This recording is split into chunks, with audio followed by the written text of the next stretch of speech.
Welcome to the World Storytelling Cafe, and tonight we are rocking the Kasbah with scary stories. Hosted, well, not hosted, led by Gary Cordingley, who has crossed through veils of existence. She's been down to the dark side. He's coming through the veil. He is with us, and he is deciding on the order of things. So I'm passing across to you, Gary. And of course, tonight we will be joined, because it is a Rock the Kasbah, by one of our magnificent riads that have supported the festival. The first supporters of the festival, apart from Mike and Lucy themselves, were the riads of Marrakesh. So can I have a big round of applause for the riads of Marrakesh? Thank you. Fantastic. Right. Gary, enough of all this stuff from me. I'll go over to you. We'll get on with the substance of the programme. Brilliant. Thank you very much, John, for that wonderful introduction and for bringing everybody into the space. And I got here by the skin of my teeth tonight because I was like out and about doing stuff, and we were held up all over the place. Anyway, we're here now and it doesn't really matter. So welcome, one and all, wherever you may be in the world, whether it be morning, evening, afternoon, middle of the night, whatever time of day. Welcome to the World Storytelling Cafe, and welcome to Rock the Kasbah, where we are hoping to raise some money towards the festival at Marrakesh in February of 22, the world's first World Storytelling Cafe Festival. So there is a donation button somewhere for you to press and send some money, but those details are they're beyond me a little bit. John might fill us in later on. Anyway, enough of that. We have an evening of wonderful storytellers lined up for you, with because it's that time of year again, isn't it, where the veil between the world of the living and the world of those that have passed is at its thinnest. And so the stories take on a slightly different edge to the ones that we hear normally throughout the year. And I do understand, though I didn't realize at the time when I said anybody got a spooky tale, that there is another evening of spooky tales next week when it actually is Halloween, but we're in that zone, so we thought we'd have some stories from our wonderful tellers around that particular theme. And so I thought I'd kick us off, if that's okay, if people didn't mind. I'm just looking for nodding heads or shaking heads, and they're all going, yep, that's good. With a little tale that I heard when I lived up and in well, actually in Gateshead, near County Durham. And I only say County Durham because it's connected to one of our riad tonight, I believe. And this is a tale that I heard from up when I was up there, and it goes a little bit like this. And you can join in as well if you're in that kind of a joiny-in mood. So Johnny Reed, he was a sexton. He worked in the church. He worked at the church, and he took care. I don't really know what their business is, but he basically took care of digging the holes in the ground when somebody had passed and it was time to bury them. And so that was his job. He would go out, he'd dig a grave, and then there'd be the funeral, and then he'd cover it over and get on with whatever else needed to be done. Now, this story was set a long time ago, before mobile phones, before telephones, before electricity, before cars and buses. Yes, Babasi, that long ago. And there are people out there that don't even realize or believe that there was a time without all of those things, but there was. And that's where Johnny Reed lived. And so there he was, this one evening late in the year, around this time of year, digging a hole in the ground for a funeral that was due to take place the next day. Now, it was getting on in the afternoon, and so the light was going, and he'd been working all day, and he was a little bit tired. So he sat down on a little bench that he had at the bottom of the grave, and he took out his flask, and he had a little sip of something, just to warm him up a little bit. And he had a nibble of some biscuits, and well, next thing he knew, he was fast asleep. And when he woke up, it was coming on dark, and it was time to get back to his cottage, which was about half a mile or so away. But it was getting dark and there were no street lights. So he put on his coat and he started to climb up the ladder out of that hole in the ground. And when his head popped up like that above the ground level, he saw a sight that sent a shiver down his spine, something he had never seen in his life and never expected to see, because coming through the churchyard, standing on their hind legs, were 9 cats. 8 of them were carrying a coffin on their shoulder, and on top of that coffin was a little golden crown. And the 9th cat, a big black Tom with a white triangle on his chest, was leading them. And they came through the churchyard. They took 1 step, 2 steps, 3 steps. They all stopped and they all went, meow. They took 1 step, 2 steps, 3 steps, and they all stopped and they all went, meow. That's the bit that you can join in with, by the way. They took 1 step, 2 steps, 3 steps, and they all went, meow. 1 step, 2 steps, 3 steps, meow. 1 step, 2 steps, 3 steps, meow.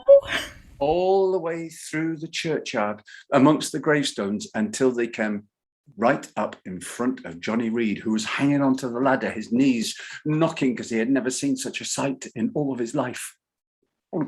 And the tomcat that was leading them all came right up to Johnny Reed's face and he said, tell Dildrum that the doldrum is dead. Oh, pardon, said Johnny Reed, and that wasn't because he couldn't hear you, understand? Tell Dildrum that doldrum is dead. And with that, the cats, they turned around and they began to march out of the churchyard. They took 1 step, 2 steps, 3 steps. Meow. 1 step, 2 steps, 3 steps. Meow. 1 step, 2 steps, 3 steps. Meow. 1 step, 2 steps, 3 steps. Meow. Getting quieter the further they got away. 1 step, 2 steps, 3 steps. Meow. Until at last they went out through the gate and they were gone. And only when they had completely gone did Johnny Reed leap out of that hole in the ground and run the half mile or so back to his cottage. And he burst in through the door, and there was his wife Mary over at the stove cooking up something, and there was the Ben in the cradle sleeping, and there was Thomas the cat curled up on the mat in front of the fire sleeping as well. And he burst in through the door. He said, Mary, you won't believe what just happened to me. You won't believe it. And he told her everything about the cats. Tell Dildrum that Doldrum is dead. He said, how can I tell Dildrum that Doldrum is dead if I don't know who Dildrum and Doldrum are? And then his wife said, Johnny, look. And she pointed. And when she did that, Johnny felt all of the hairs on the back of his neck stand on end. He turned and he looked, and standing behind him on the mat on his hind legs was Thomas the cat, who stretched to his full height. Oh, Doldrum is dead, he said. Doldrum is dead. Then I am king of the cats. And with that, he shot up the chimney to a flurry of sparks, and they never saw him again.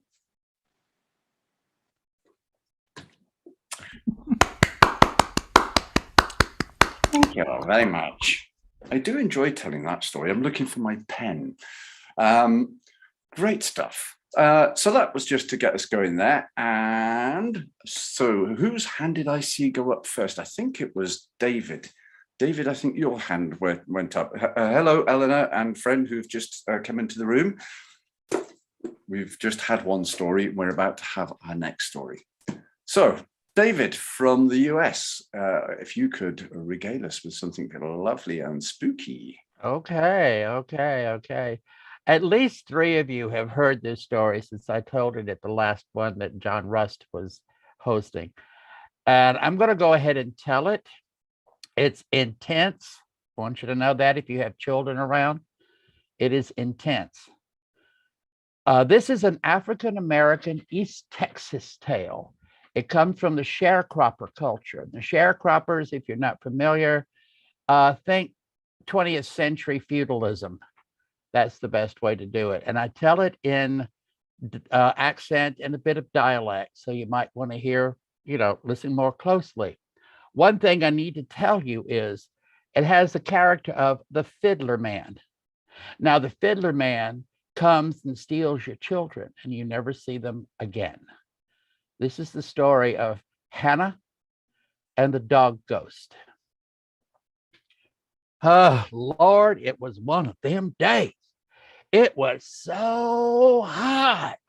It was so hot. There weren't no clouds in the sky, weren't no breeze.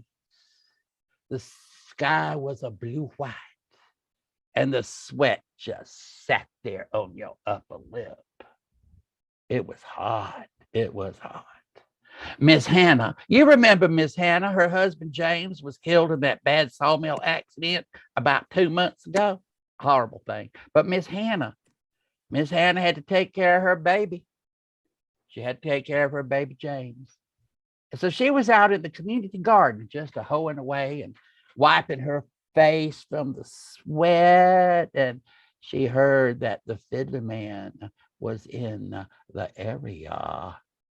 Lord, what is she going to do? Her baby's all by himself. She runs back and she makes certain that the baby's taken care of. And Miss Linda, the white lady that lived across the road, Miss Linda said, I'll take care of him. You go on back to work. He'll be okay. I'll take care of him. So Miss Hannah, she go back to work. And she's working away. And all of a sudden, oh my word, Miss Linda come running down. She, Miss Hannah, what is it? What is it? Your baby's gone. What? Your baby's gone. He was in the front yard and I went to get him something to drink. I came back and he was gone. Miss Hannah just fell to the ground right there and she beat herself and she cried, oh, my baby, my baby, my baby. She was so much that Miss Linda had to slap her to get her attention. She said, now you come with me. We're going to go down. We're going to see Dr. John. Dr. John, he's the root doctor.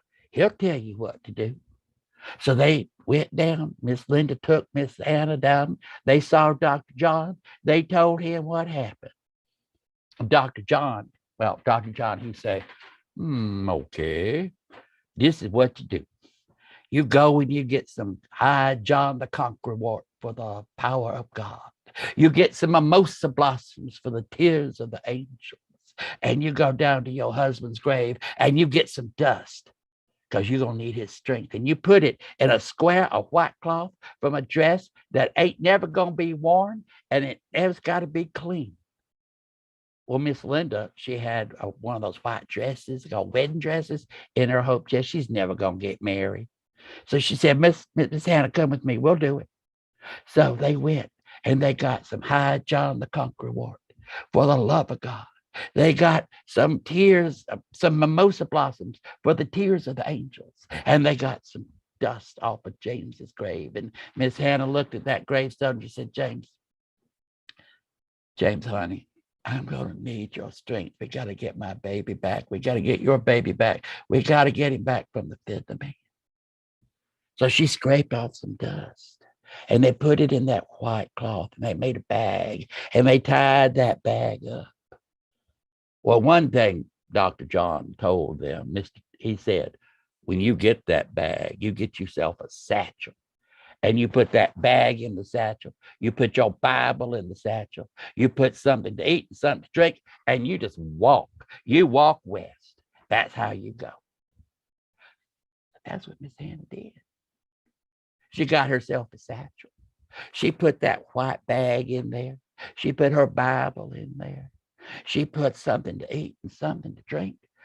She put it across her shoulder and she started walking. She was going to get her baby back from the fiddler man. And she walked and she walked and she heard something behind her. Like she would walk and pat, pat, pat. She'd stop. It'd stop. She'd walk, pat, pat, pat. She'd stop. It'd stop. She turned around and she saw this big old yaller dog looking at her. And she looked at that dog and that dog looked at her. She looked in her eyes. There was something really familiar about those eyes, but she wasn't certain.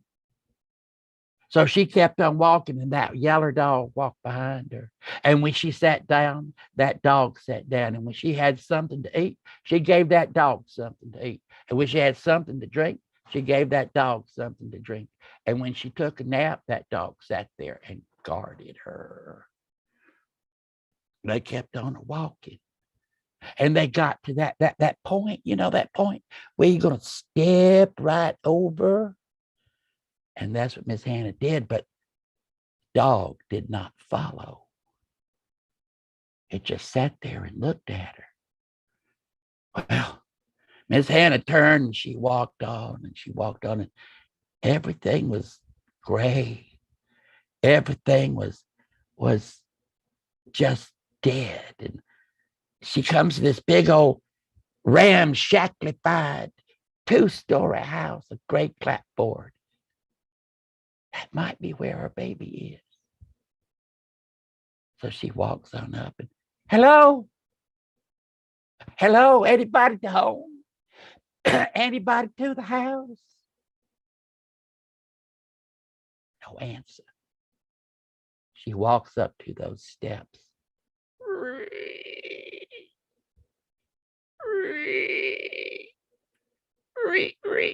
She comes up on that porch. I say, hello, is anybody to home? No answer. She reaches for this old, nasty, rusty, broken down screen door.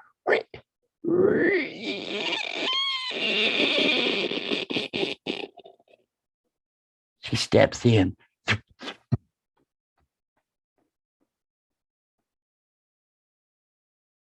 house was all quiet.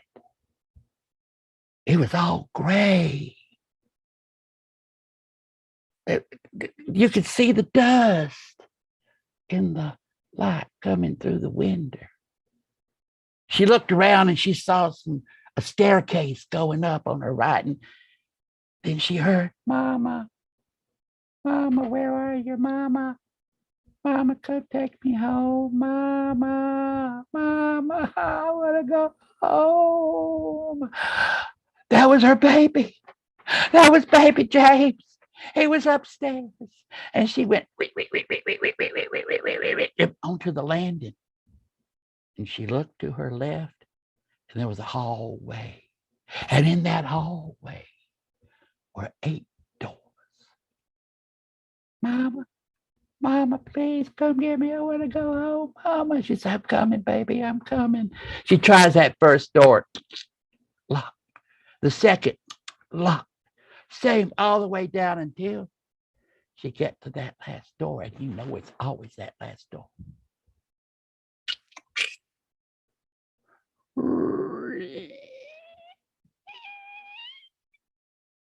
She opens it up.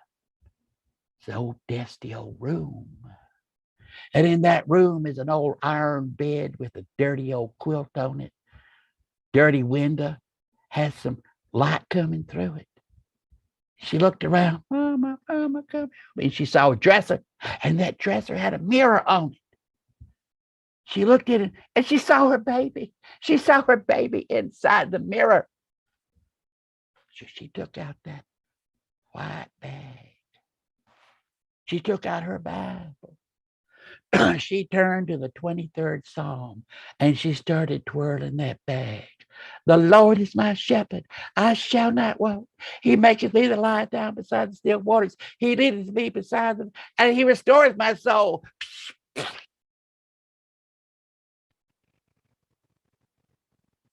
breaks that mirror. She reaches in and she takes her baby and she pulls him out and she holds him. She holds him on my baby's back. My baby, my mama, let's go home. We are, baby. We are.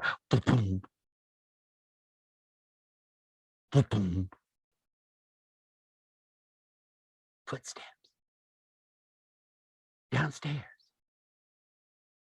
How's she gonna get out? She closes that door. She locks it. With all of her mama's strength, she pushes that dresser in front of that door. He's mine. He's mine. You can't have him. On the door. What's she gonna do? How's she gonna get out? She had a thought. She took that quilt. She said, baby, hold on to your mama. We're gonna jump. We're gonna jump, honey. She wraps that quilt around both of them, right through that window. She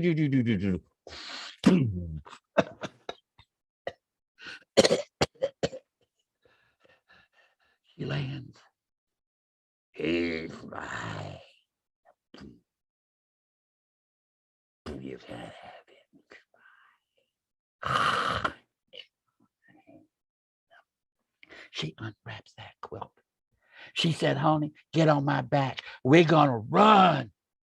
And he does. Little James, he puts his arms around her, wraps his legs around her, and she took off.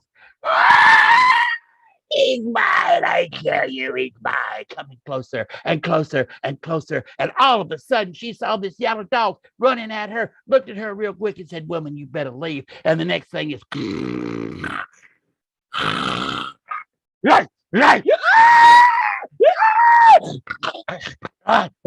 she's running. And it got a lot softer and softer.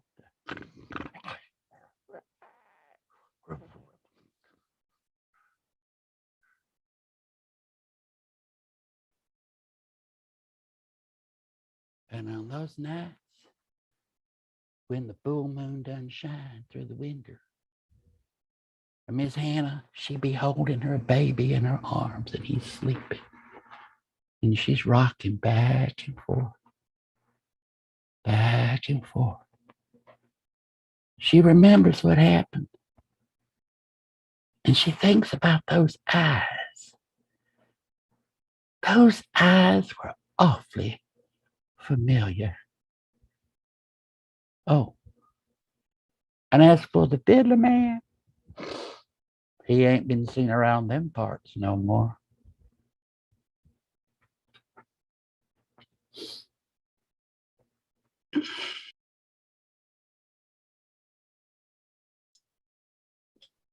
Ah, fantastic. And somebody just put up there, done it, David's done it again. Well, every time, David, you get us. That was fabulous. MGM Productions as well, by the looks of it. Done it. It gets better every time I hear it. It just gets scarier. The color and stereophonic sound, cast of thousands, sound by Glenn, soon to be a major motion picture. That was great. Thank you for that one. Can you just remind us where that one came from? This East Texas African-American sharecropper community. Right. Brilliant story and brilliantly told. Thank you for that one. Thank you. David. Yeah, always welcome in our room to share one of your tales. I'm going to quickly go on to the next storyteller because my family have just started messaging each other and I don't know if you can hear it pinging in the background, and I'm going to go and tell them to stop it immediately. And so the second hand that I saw go up, I think was Sarah. So I'm going to ask Sarah to take the space and give us a spooky tale. And I'm going to go and stop the pinging. Thank you. You go and stop the pinging. I'll move into the middle and see if I can get, it would be useful if it went to speaker. Yeah. I don't know if that works for everybody. No, it didn't work for me. Anybody see me? I don't know. Yes, you can see me. That's fine then. I will just ignore technology. Okay. There was a word in there, David, about ramshackledy something, and it was just beautiful. It was just like twisty toffee. It was Ramshacklified. Ramshacklified, yes. I think my life is often ramshacklified, but yes, I think that was beautiful, beautiful language. Anyway, so I'm telling a story that I've never told before. I'm telling a story that I'm learning. So it's all quite, it might go wrong. So this is a Mama Low story, or a Mama Glow, or a Mama Water. Very different names in different places, I believe. And this one's from Haiti. There were 3 boys, and they were fishermen, because in that time and that place, there was very little else to do. You could be a fisherman, or you could be not a fisherman and a lazy great lump. So the 3 boys were fishermen, and the first 2 boys were brilliant. But the little one, Pierre, he was not good. And as he grew up, they were ever hopeful that he would get better, but he didn't. And now he was a young man. And every day he would go out with his brothers, and they went out in their separate boats. And the brothers would throw their nets over the side and relax a little bit. And then suddenly the nets were full. And Pierre, he could never get it.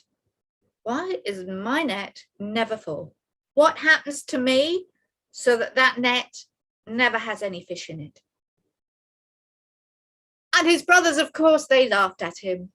They laughed and they laughed. And they poked fun. Oh, Pierre, the fisherman who isn't. Pierre, you even look at the sea and the fish run away. Pierre, oh yes, even the crabs. They look the other way and scuttle under a rock. You are the best non-fisherman ever. Well, after a while, even though you love your brothers, and they don't really mean it, it gets a bit much. And one day, after Pierre had thrown the net in the water and he could see nothing was there, he pulled in his net and he rowed away. He rowed to a quiet bit. And then round the corner he went, and there he was at the head of the three rivers, and it was beautiful, with the forests coming down to the water, and somehow the water had changed from blue to green. Oh no, he felt happy there. And he rowed up a little further and thought, fishing here might be good. But then when those niggling little thoughts came into his head, he remembered his grandfather telling him a story. Don't ever go to the river, boy, he said, for that's where Mama Lo lives, and she doesn't like it if you mess with her river.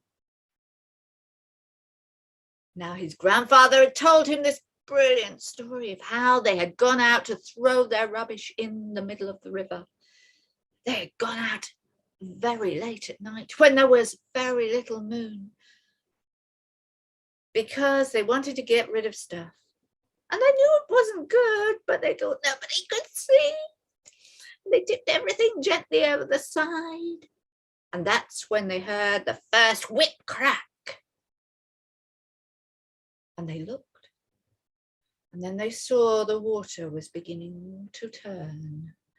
And it spun and it spun. And as the water spun, out rose this woman, tall, elegant, hair of snakes.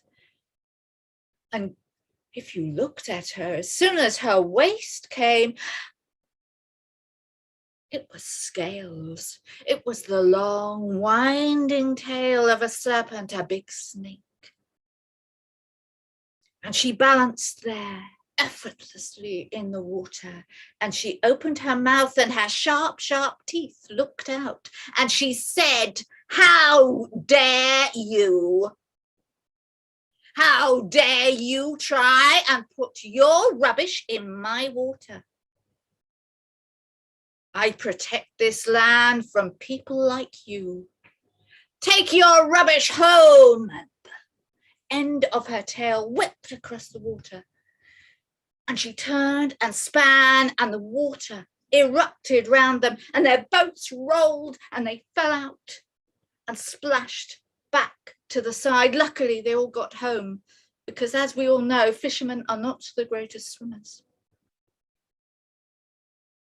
Now Pierre sat in his boat in the middle of the beautiful green river, and he remembered his grandfather's tale. But he laughed. Grandfathers, they're always like that, aren't they? They tell you the most brilliant tales, but they're not true. Of course they're not true. And so Pierre threw his net over the side. And for the first time ever, he felt a tug. He waited and waited and his nets were wriggling. His nets were moving. It was magical. He had never seen that before. And he heaved and he pulled and he pulled and he heaved, and there were all sorts of fish wriggling and wiggling around on his boat. And he was so excited. And he moved and he saw and he tried to count, and there were too many to count. He was a fisherman at last. And he looked down again.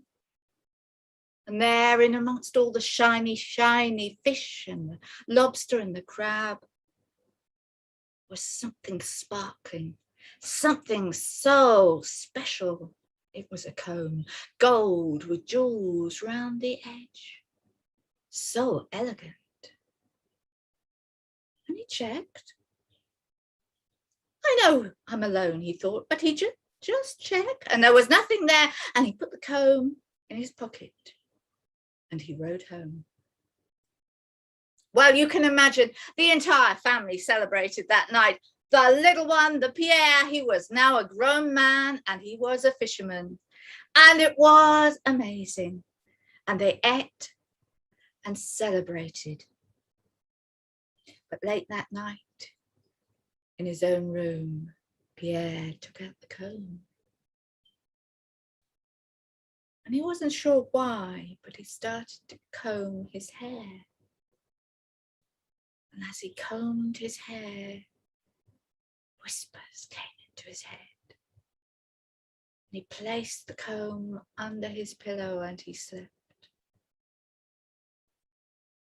And he dreamt the most vivid dreams he had ever had. In his dreams, a beautiful woman came. A beautiful woman asked for her comb.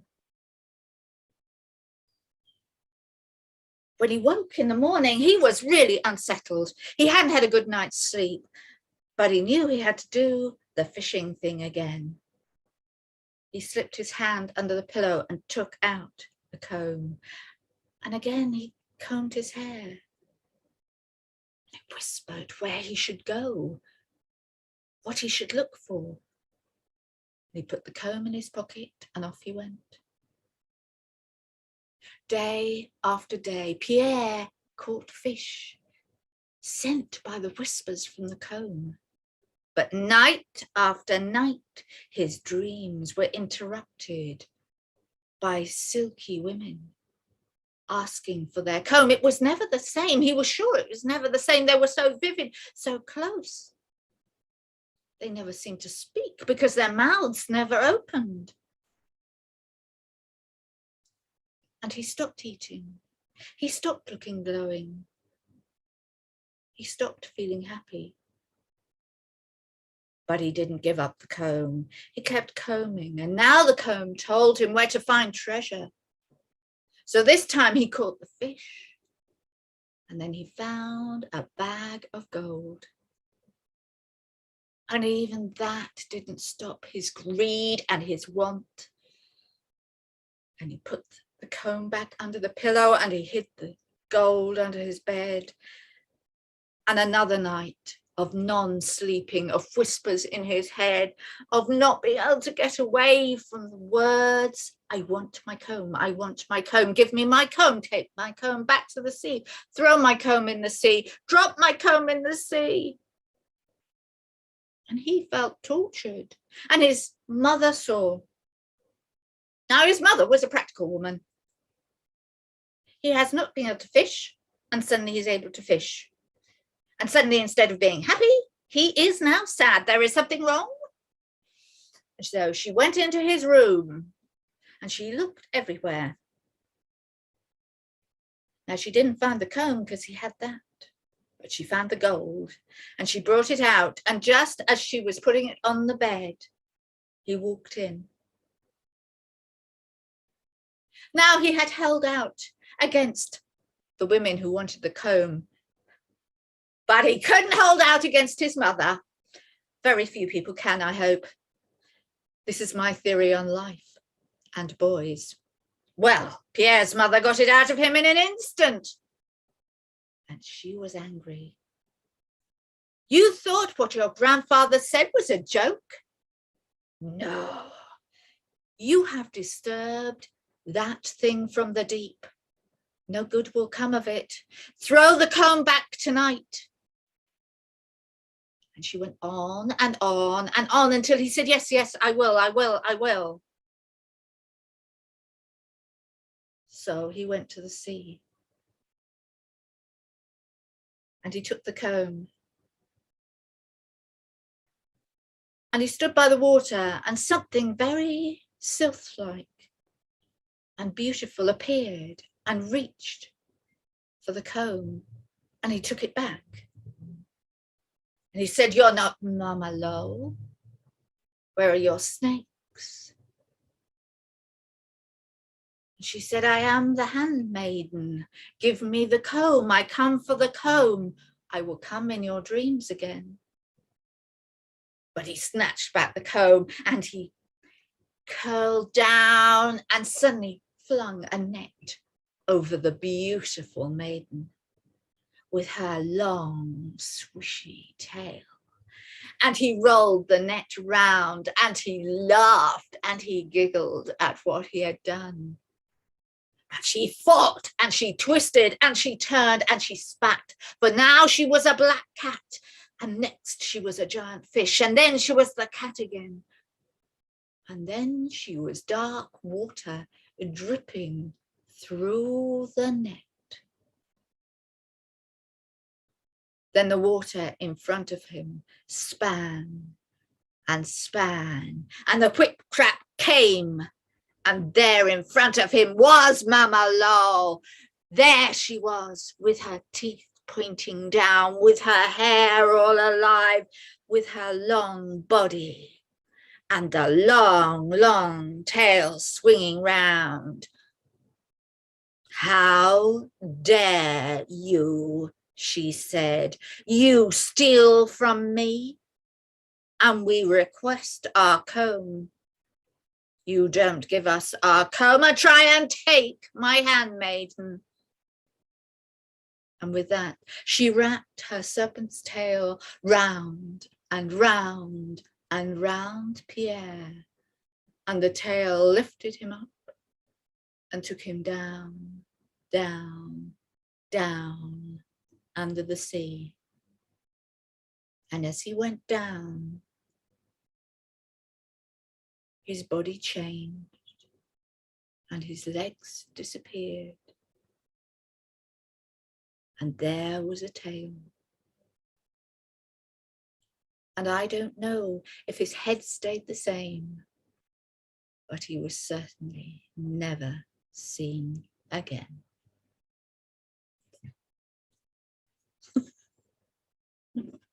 That good. That was a bit of a Fisher tale, if ever I heard one. That'll do. but it was brilliantly told. So who would have known that you had only, that was the first time you told it, if you hadn't told this? I don't think anybody. Well, I hope so. I'm going to tell it lots of times tomorrow, so I'm hoping that's all right.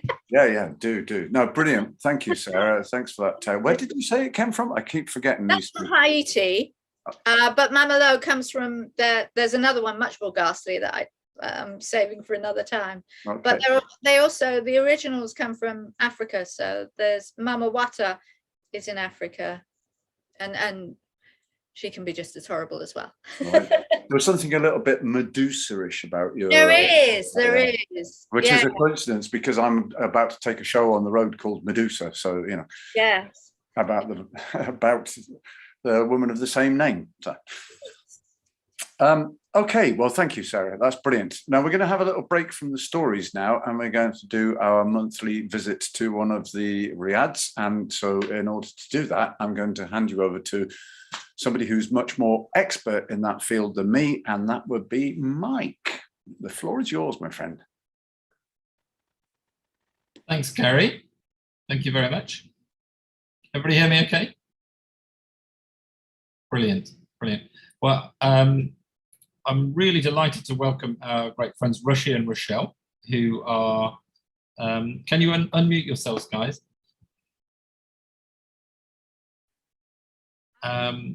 Great to see you.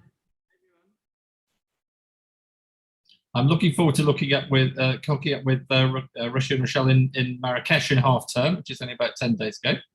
So that will be great. And I'm looking at the photo behind them of the courtyard at Riad Chayma, which is absolutely beautiful, very, very calm and peaceful. Can we hear you guys? There's something quite ghostly about the way you're appearing and reappearing on the background, actually. That's quite appropriate. But I keep going in and out. Creating some vanishing episodes. Very good, very good. Well, we're immensely grateful to you, as we are to the other riads who are supporting the festival by hosting a storyteller for the week. And I'm pleased to say that Gary, who's our chair tonight, will be the storyteller based at Riad Chayma. So introduction to you, telephone, internet handshake to you guys. Hi, both. We can't quite hear you. Oh, really? Oh, really? Yeah, that's better. Is better? Sorry. Brilliant. So we'd love to hear about Riad Chayma and how you guys got involved in Marrakesh, and yeah, what makes your house so special?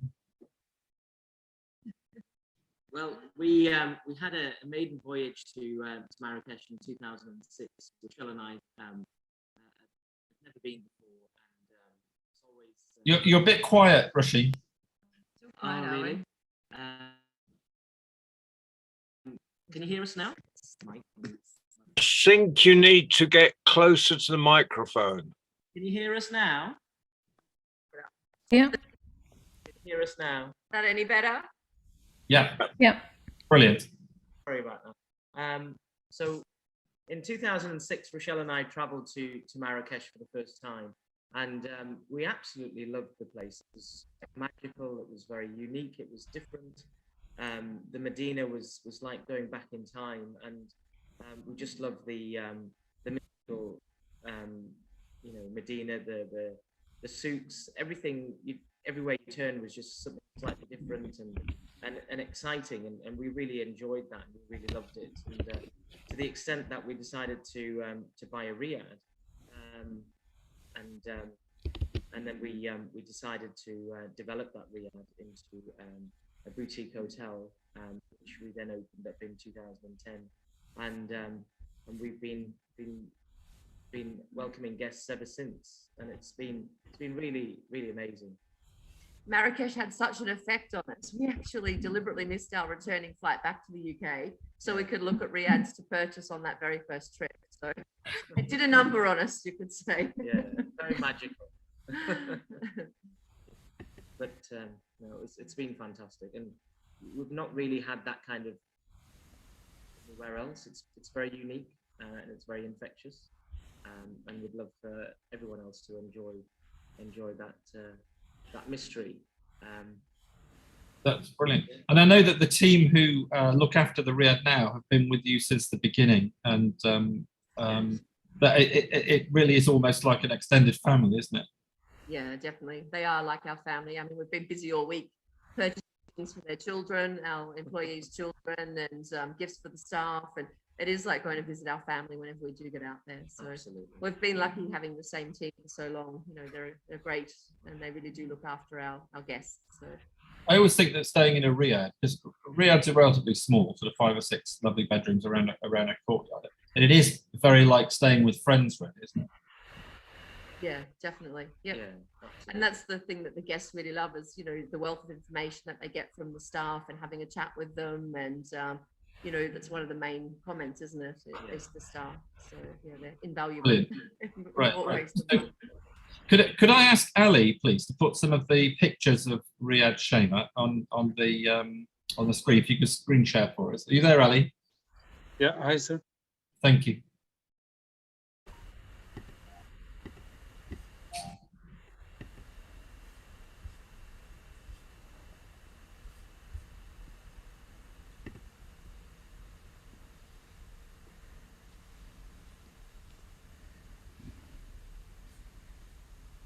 Just while we're waiting for the pictures to come up, I can just add a few things about Riad Chayma, because It's a while since I visited Marrakesh, but last time I was at Riad Chayma, it just strikes me how beautiful it is. The design, I don't know whether it's Rushy or Rochelle's skills, whether it's British or whether it's Australian, but the design is just beautiful. It's actually it's a combination of Marrakeshi design, but also it's got a modern twist to it. So the bathrooms I love, and I've copied, I have to say, when we've when we've done some further building. But the bathrooms are made of beautiful, beautiful marble. And they're cut. Oh, here we are. Here's pictures. Yeah, well, you'll probably see one of them, but they're just beautiful, and the lines are so clean and crisp, but yeah, traditional. Yeah, I'll shut up now and let the pictures. This is our communal salon area. So whenever guests arrive, they're greeted here, and they have sort of a sit-down one-on-one meeting with the staff. The staff get out a map, show them where they're positioned within the Medina, what there is to see, what there is to do, if they get lost, how they can get back to the riad. They have a nice cold towel on arrival, and a cup of Moroccan mint tea and homemade cookies. So it's quite a nice arrival experience, quite personal. Yeah. I think the next one there that popped across was the Lovely. Next slide, Ali, please. This is one of our deluxe suites. Two of the rooms are a 2-room deluxe suite, so it's got a separate sitting area and bedroom. All the bathrooms, all the rooms have a large marble bathroom, as Lucy was saying. It's 3 of them as well as the shower. Our courtyard with a small plunge pool. And the plunge pool is great actually on a really hot day in the Medina, and it's just great just to have a dip in, and you literally just cool off so quickly, and it's really refreshing. I think the plunge pool is a real plus, especially on a hot summer's day. Bit chilly in the winter. Yeah, but adds great character and depth and some tranquility. This is one of our Moroccan-inspired high tea. I'm a real lover of high tea, so we've been doing a Moroccan-inspired version of it since we opened, and yeah, it goes down quite well. That looks lovely. And is that all vegetarian, Rashi? I'm not. This one probably would have been, because it would have been done for us for the photo. Yeah. But we can have vegetarian, non-veg, cater to most dietary requirements. So it's a selection of sweet and savoury items accompanied by mint tea. It was great finding these high teas in Morocco. It was fantastic. That was also lots of fun.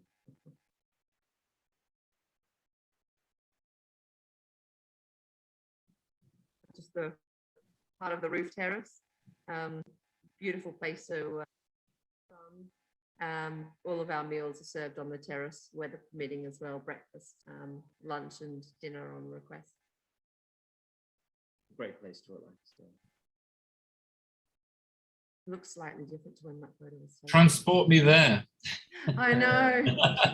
Can't wait for some winter sun there. I think this week's prediction for the weather was 30 degrees, so I'm hoping it holds up for when we get there. October is a great time to go. So is February, because Marrakesh is going to be a good 15 degrees warmer than the UK. Yeah, definitely. Whole season better. This one's our saffron suite. Got a unique sort of a step-up bed with a arched canopy style. Yeah, it's got a domed roof actually in the chamber area, and it's really lovely in there. And This is one of our old photos actually. I'm just noting this is now a fireplace. Yeah, we converted that into a fireplace, but it's the same plasterwork all the way up, which is really lovely. And it looks stunning. Is that all? That must be all hand carved plaster. All hand carved. Yeah, no, it's incredible. Incredible craftsmanship. There's probably a month's work in that, based on very intricate work. It's great. Really lovely. I love your lamps. You've got my favourite shape of lamp, the teardrop lamps. and they just make such. You can't really see it on that photograph. You can see it a little bit, but the patterns that they make on the ceiling, it's just magical, isn't it? I really love it. Absolutely, it's really lovely, and that's another example of the unique craftsmanship you see in Morocco and Marrakesh, which is really captivating. And a lot of clients, and what we've done is we've actually brought some of those lights home. Yeah. To continue a bit of that magic here. Brilliant. And I'm sure you could take us to the craftsman who made the chair and the woodworker who made the windows, and the guy who did the metalwork lamps. Every one of them has got a story behind it and a character, hasn't it? Absolutely. Next one, Ali. That's all, sir. That's all. Okay, fantastic. Well, that's a great a great opportunity to have a peep at a lovely riad. I think the simplicity and the clean lines are just great. I think you really need to have a sort of discipline, don't you, to because there's so much in Marrakesh. There's so much that you're tempted to bring on board, but it's just brilliant the way you've kept it so clean. It's tempting when you're walking through the souks not to end up with 10 suitcases to take home, that's for sure. Oh, absolutely.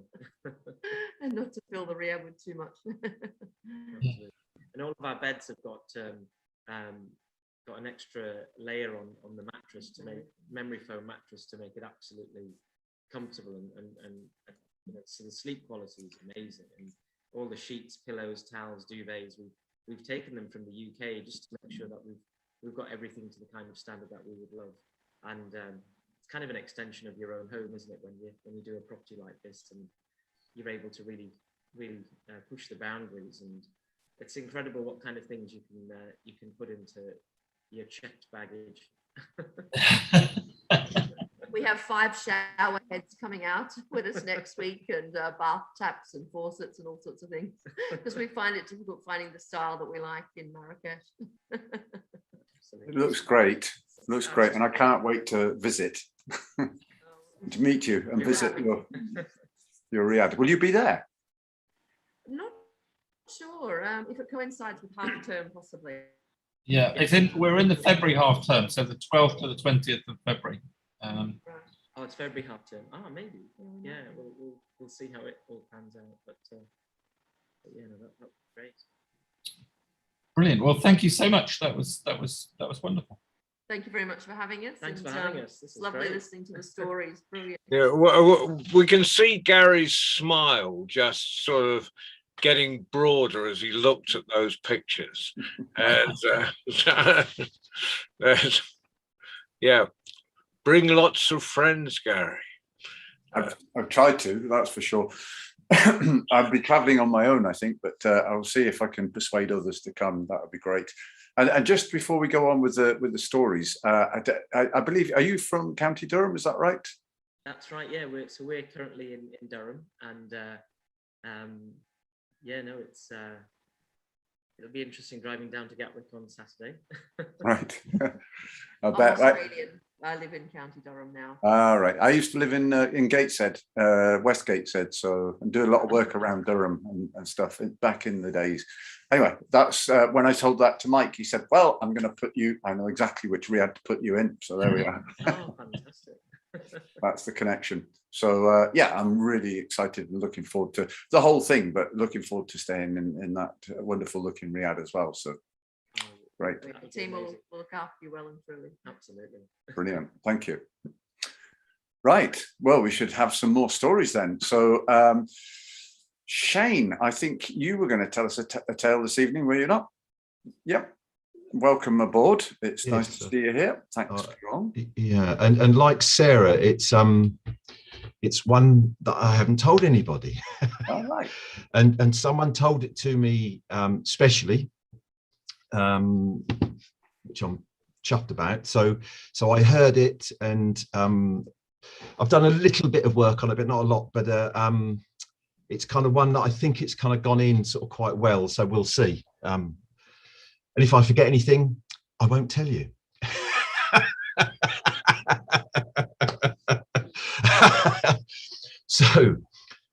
It's a story from a way back when life was a bit simpler, but a bit harder. And two young men inherited the farm. And as was the custom in those days, the oldest boy lived in the farm, and he was the main, he looked after everything.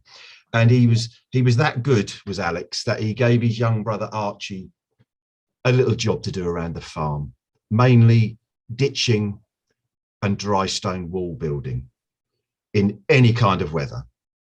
And Archie was quite pleased because, you know, he had a bed to sleep in. His brother gave him 6pence a week wages, which he thought was quite good. That's a tanner in old money. And it wasn't a silver 6pence, let me tell you, it was a tanner. And Archie was quite pleased with that because he was fed and he had a little bit of money. But Archie was often left out dry stone walling alone in all kind of weathers, and his brother was off doing whatever he did. But one day the two of them were actually out. Archie needed a hand and his brother was giving him a hand, and they were working away on the dry stone wall in the middle of nowhere with just a little track that came past. And they noticed a fella walking along up the track, and he stopped, and they said, "Good day." And the fella said, "Good day." And they could see he was a traveling fella. And the fella said to them, "Could I have some of your heather over there?" "Maybe," said Alex. "What you want that for?" He said, well, I make besoms. That's a broom. Or besoms, as they say in Scotland. I make besoms. And a little bit of that heather, I've got a nice stick here, a little bit of that heather, I could make myself a besom, a broom, and sell it. And Archie quickly piped up. He said, "Oh, how much do you get for one of those?" He said, "A shilling," which is 6pence times 2. He said, "I get a shilling." And Archie said, "How long does it take you to make?" "A couple of weeks." He went, "Oh, about an hour and a half." And Archie looked at him. He said, "You can make a besom in an hour and a half and get a shilling. I have to work all week for 6pence." "Oh, well, it's not my business," he said. Well, anyway, they said he could have a bit of heather, and he cut himself some heather, and he was happy enough. And the travelling man went on to make his besom and to earn himself a shilling. And Archie looked at his brother and he said, "Well, I could make more money being a besom maker. That's it. I'm leaving the farm." And Alex said, "Oh, you don't want to leave the farm?" He said, "It's a skilled man's job, that, to make a besom. You'll never be able to make one." He said, "If I can make a shilling for a besom in an hour and a half," he said, "I'll soon teach myself. I'll soon learn myself. I'm a quick learner. You've been cheating me all my life." He said, "I'm off." And with that, he packed his rucksack and he was gone.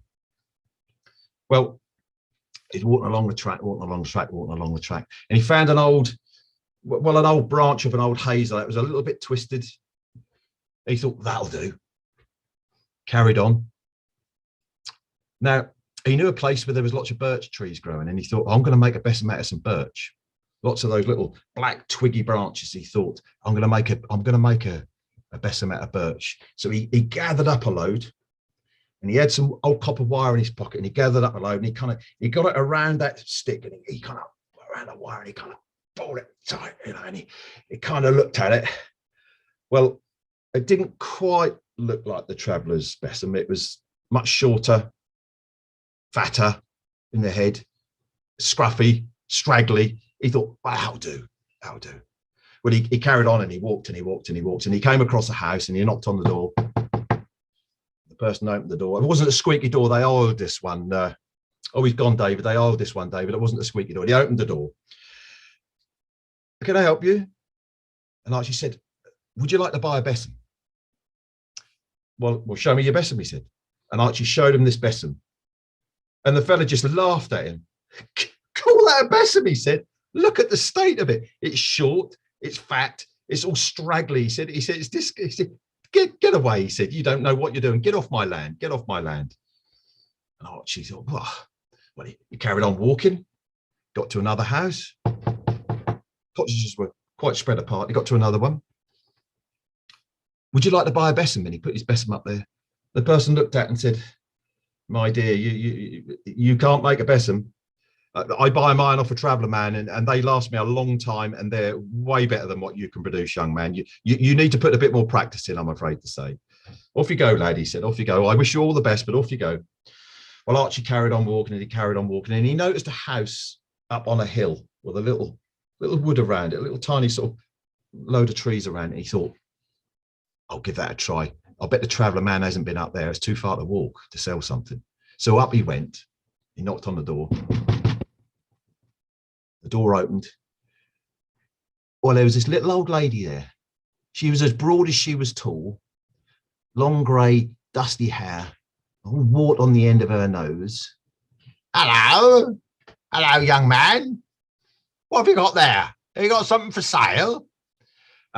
He had it behind his back. He said, I have. I've got a besom broom for sale.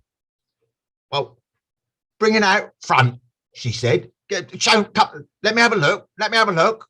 And he brought the broom out the front. And it was a short little fat with a stick that kind of bent, and the brush was all kind of going all over the place. She looked at it and she went, oh, that looks perfect, my dear. How much do you want for that? Archie said, would a shilling be all right?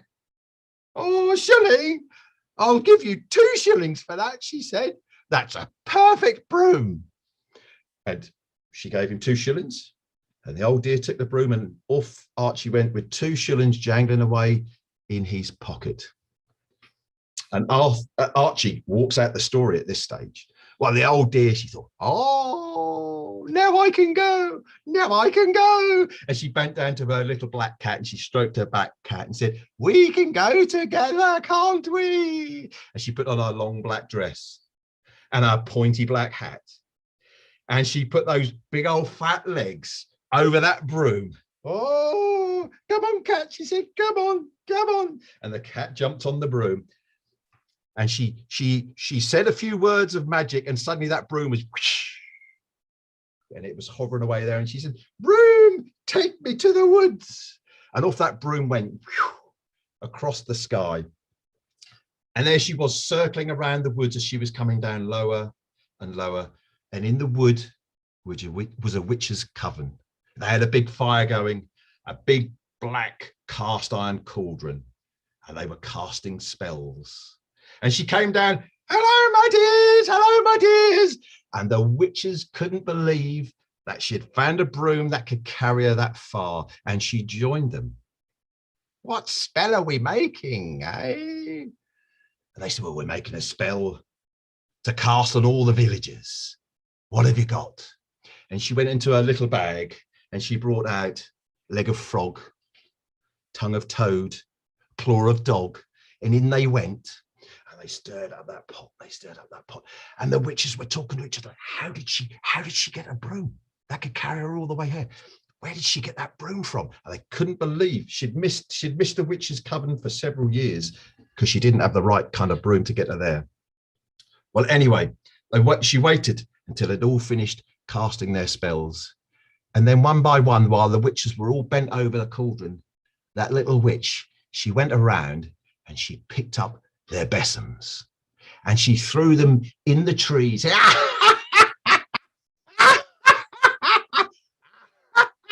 And before they could stop her, she'd thrown all their besom brooms up into the trees all around. And she got on her broom and she was gone with that little black cat, not to be seen again that night. And well, folks, if you should find yourself in a wood, particularly with birch trees, you will find these big bunches of straggly, raggly, kind of misshapen twigs and that's where she threw all the witches' besoms. And that's the story of Archie's besom. Thank you.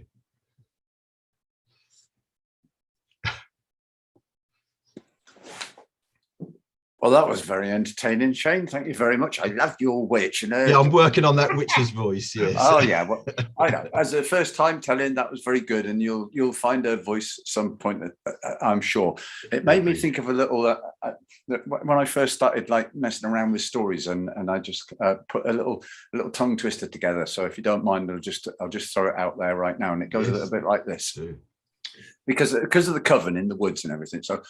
Watch which what? I'll start again. Watch which witch is watching which witch when watching witches at the witch watcher's witch watch. Yeah. Yeah, I'll practice that one a bit before I try it. Yeah, nice. Thank you very much for that one, Shane. I'm just looking around the room to see who else is going to be telling a story. Oh yes. Hang about. Keith, he's telling a story, isn't he? Claire, are you telling a story? I can't, or are you just here to listen? I don't think anybody else was going to tell a story. Well, I'm here to listen today. Thank you for the offer, though. Okay, that's fine. She's telling a story. John's telling a story, and as in, there's nobody. No, Barbara, I could see you going like that. I could see you. And I was ignoring you, my friend. Yeah, I get concerned because my hand that I put up, it's my color, but it blends in with my backdrop. Oh, right. No, I saw you. I knew you were telling, and I saw it in the message as well. So no worries. Well, we're going to go to Lincolnshire now, and we're going to have a story from Keith. I don't know if you've been with us. Well, not when I've been running one of these events on the World Storytelling Cafe. So I can't remember, but yes, you did. You told us a story a couple of months ago. You did. Well, welcome back again. And please tell us your story for the evening. Yes, yes, I've been coming to the story rounds every fortnight, and I did come to this last one. But I've got a new story as well that I'm working on, because I've got a school to go to on Wednesday, and I need to just try out one or two stories, and this is one of them. And I've been asked to do some Viking stories, so this is all quite new to me. So it's a good exercise. Thor, the god of thunder, he had a good night's sleep, and he woke up in the morning, and he yawned, and he reached out his hand to pick up his hammer, which is usually under a cloud next to him. But it has disappeared. It wasn't there. Where was his hammer? And he woke up his wife and he's got his children, and they searched all over his home and all through the clouds, and they couldn't find his hammer anywhere. So how was he going to make thunder without his hammer? How is he going to protect the city from the giants? What was he going to do? I know, I bet it was Loki who's stolen my hammer. And so he went across to where Loki lived. And Loki had been tricked by Thor at one point, and so perhaps this was Loki's revenge. And Thor said, have you stolen my hammer? No, said Loki. It wasn't me. No, it couldn't have been me. No.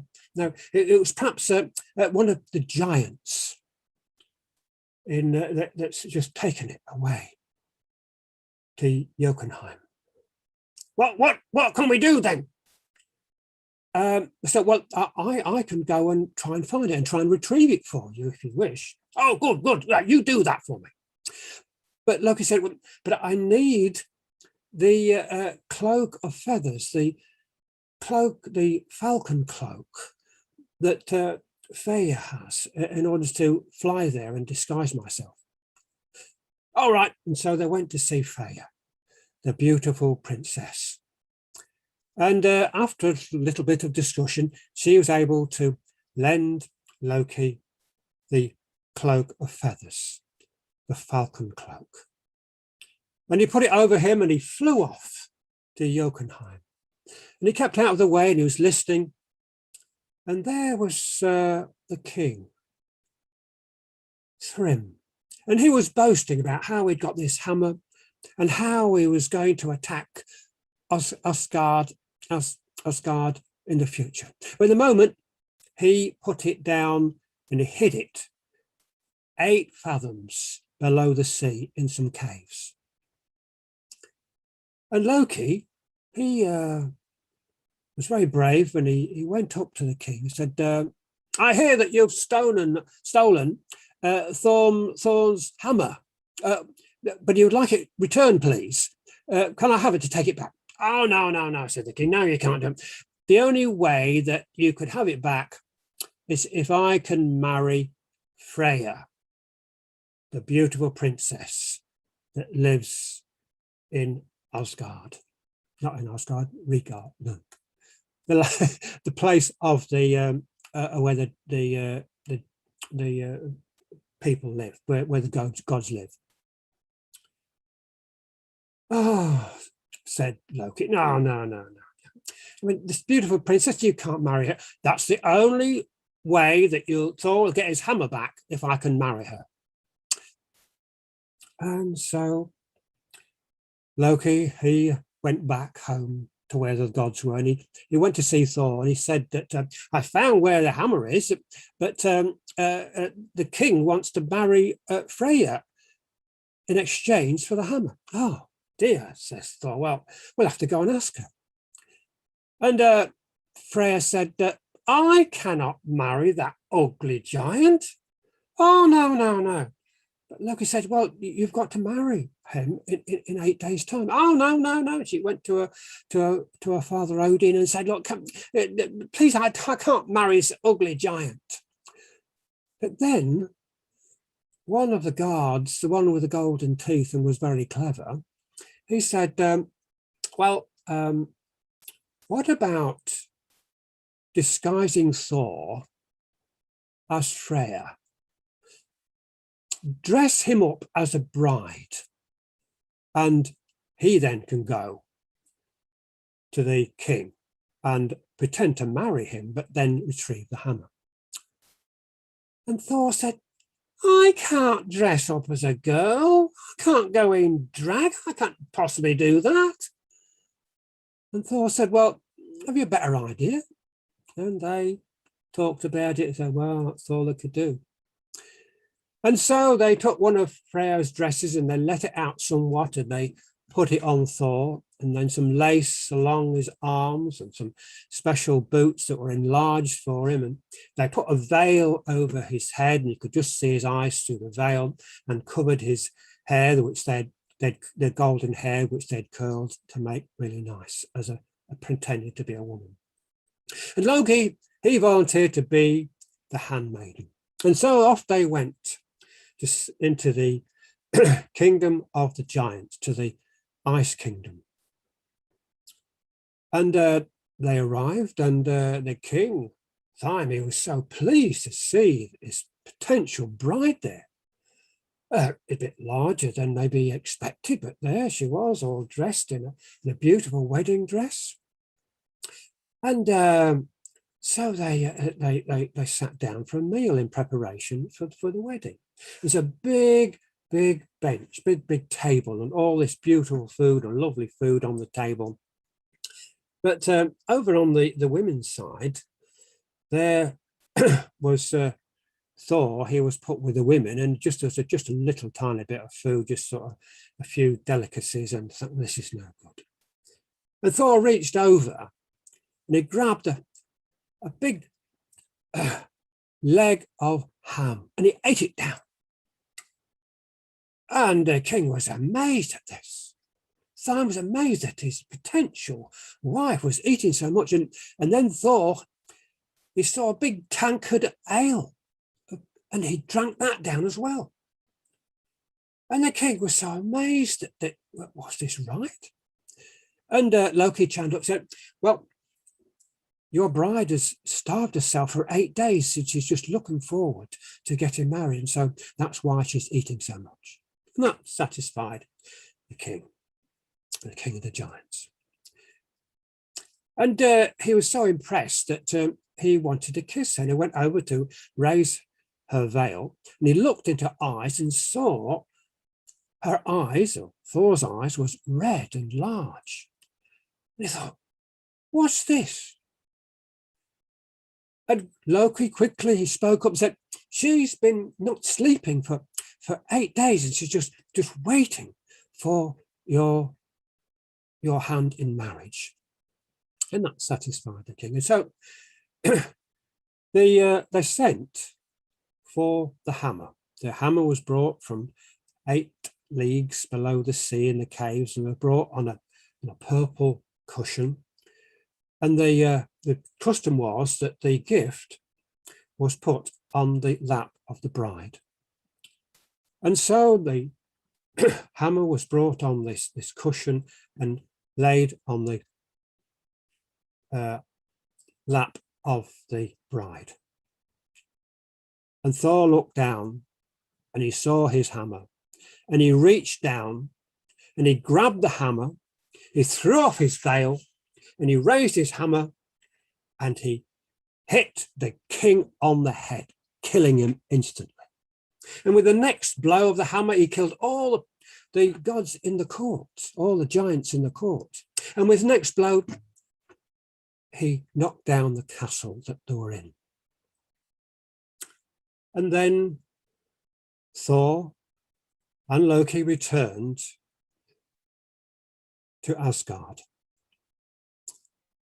And Thor said to everybody, and particularly to Loki, now nobody's to remember or laugh about this masquerade. You're to completely forget about it. And Loki sniggered and tried to hold back his laughter, because you don't laugh at somebody that's got a hammer. Now, Loki had 3 children,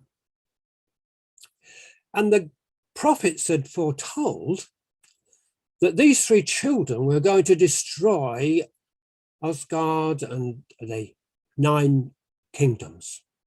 And so the gods decided to try and stop this, try and prevent it altogether, at least delay it.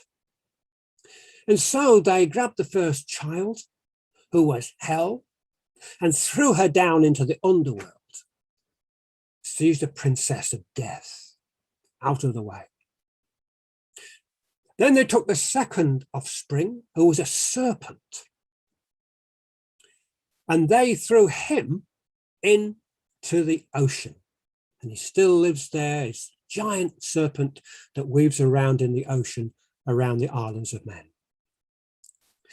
But the third offspring, the third child, was a wolf, Fenrir. And they decided that they would try and raise him. He was only a pup, but they would raise him and try to win him round, and so he wouldn't destroy the kingdom. And they fed him. There was Tyr, the god of war and justice. He was the only one that dared go near the wolf. And they fed him, and he grew bigger and bigger and bigger, and stronger and stronger and stronger, until they thought, well, we really must do something about this, because he's just not going to be tamed. And so they thought they would trick Fenrir the wolf. And they said, well, let's have a game. We will chain you up. We will tie you up with some chain, and you can prove how strong you are by breaking free. And the wolf was quite a proud, arrogant wolf. He was so clever, he could say, okay, he said, okay. And they chained him up. And the wolf struggled and struggled and struggled, and he was free. See, he said, I'm so strong, I can break out of anything. And so the gods said, well, let's try that again. And so they took even stronger chain. They'd got their craftsmen to make an even stronger chain. And they chained up Fenrir by his legs and round his body. And he struggled and struggled and struggled. There you are, said, he was free again.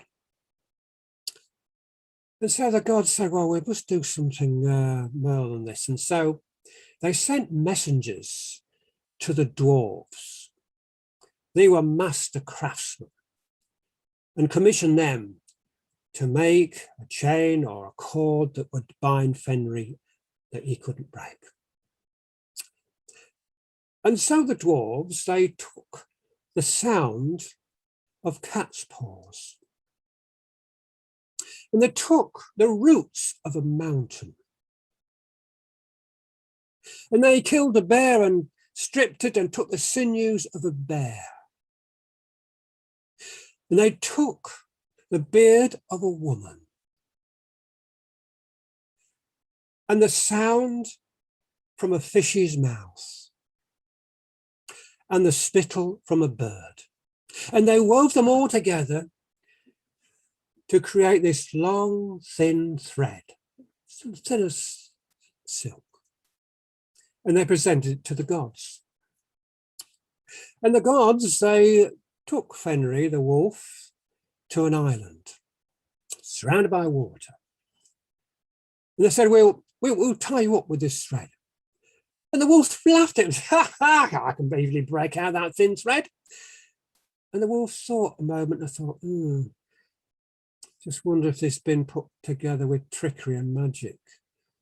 And said to the gods, well, has this been woven together with magic and trickery? Oh, no, said the gods. Well, just for good faith, I want one of you to put your hand in my mouth when you tie me up. And the gods looked at one another. And then Tyr, he volunteered. And he put his hand in the wolf's mouth. And they tied up the wolf with this thread, bound it round his body and his arms. He struggled and struggled and struggled and struggled, and he couldn't get out. He couldn't break free. And he bit off the hand of Tyr, tearing it from his arms and swallowed it whole. And the gods, they used the rest of the thread to tie up the wolf to a big stone slab.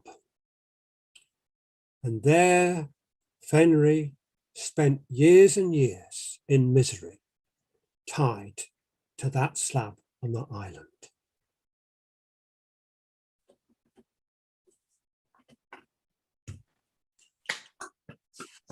Well done, Keith. That was great. Great. There's a bit of work on it. Well, I mean, you only tripped up in a couple of places, but I thought you told it really well. So, you know, it was, everybody was kind of like raptured. Yeah. And for a first time out, great. Well done. Good luck at the school when you come to tell it. On Wednesday, yeah. Thank you. On Wednesday, yeah. Brilliant. Thank you for that one. Let's have a look. Now I'm going to bounce. We're going to go to John or Baba, whoever puts the hand up first. John was quicker. John was straight in there. So John Rowe, and what a pleasure to have you tell a story at our session. It's not, I only ever see you presenting and hosting the shows. I hardly ever see you tell. So ladies and gentlemen, here is John Rowe, master storyteller. And it just makes me heart glad I can get faster on the draw than Baba, because, you know, like, see you in Marrakesh. Right. Okay. Well, everyone else has been telling stories that they haven't told before, and I've just got this one in my head. And the way to remember something is to tell it straight away. So it'll be appropriately enough for a scary night, the mere bare bones. And it's a Romanian gypsy story. And it's not from Transylvania, where I normally tell stories from. I think it's from Wallachia, which is just south of Transylvania. And it's well, there was an old woman.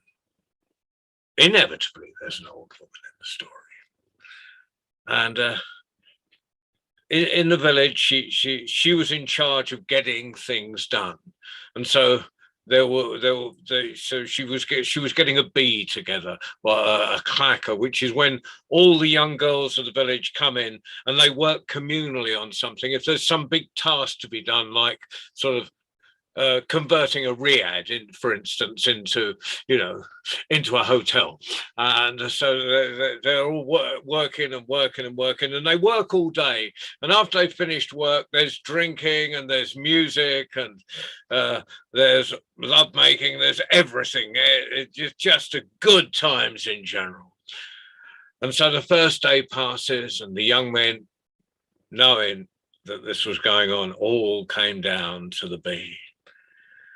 And they danced with the women, and they linked up with the women, and all but one, Nita, and no one danced with her, no one loved her. The first night, the second night. Well, so she was a good-looking girl. She was a bit strong, you know what people like about strong women, and oh, thank goodness times have changed. Well, I hope. And so yeah, well, changing. The times are changing. So, but on the third night, a really handsome, amazing young man came up. He looked good. As Justin DeMere would say, he wasn't a sort of Marks and Spencer's man. He was a John Lewis man. He was a Savile Row man. He looked good. He looked fantastic. And he went straight to Nita. And they danced and they made love all night. And in the morning, before the cock crowed, he was gone. But the old woman, she kept an eye on her girls. And she noticed he had a chicken's foot. And he told me, he said, I don't care. And he came back the next night. And again, they danced and made love all night. He left in the morning. The old woman noticed he had a horse's hoof instead of a foot. And she told Nita, but Nita didn't care. But the third night, Nita, just as he was leaving, put a needle in the back of his coat with a thread on it. And she followed that thread, and it led to the graveyard round the church. And there he was, sitting in his grave, bolt upright. Well, he didn't see her, and she slipped off. And the next day he came round to the old woman and said, "Where's Nita?" Well, next night. And she wasn't there. So he went round Nita's house and said, come out.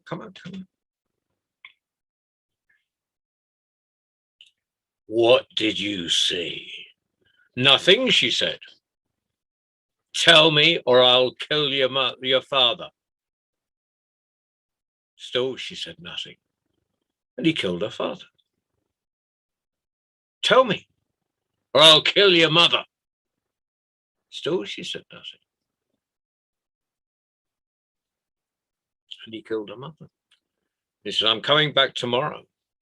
And if you don't tell me, I'm going to kill you. Off he went.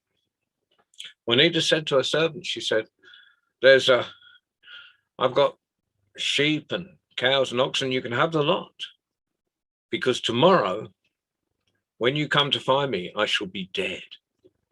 But you must take me and you must bury me in the forest below an apple tree with my head towards the apple tree.